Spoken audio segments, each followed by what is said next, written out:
মসজিদ আল্লাহর ঘর, এই কবরকে প্রস্তুত করার জন্য মসজিদটা কমপ্লিট করা আপনাদের উচিত।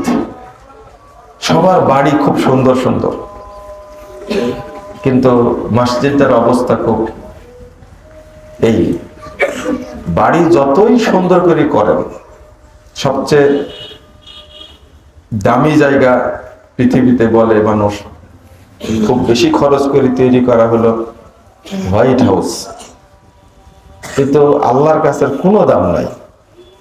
কিন্তু মসজিদটা যদি কুড়ে ঘরও হয়, খেড়ের চালারও যদি হয়, সেইটার মূল্য আল্লাহর কাছে অনেক অনেক গুণ বেশি মর্যাদাপূর্ণ, বেশি গুরুত্বপূর্ণ। কারণ এটা হলো আল্লাহর ঘর। কার ঘর? আল্লাহর ঘর। এটা আপনারা কিছু করে যাবেন, যার মাধ্যমে আল্লাহকে বলতে পারবেন আল্লাহ আমি এটা করেছি, এর ওসিলায় তুমি আমাকে জান্নাত দিবে। যে জিজ্ঞেস করে কেউ করেছেন কিনা এমন, তা আপনারা কেউ উত্তর দিতে পারবেন না।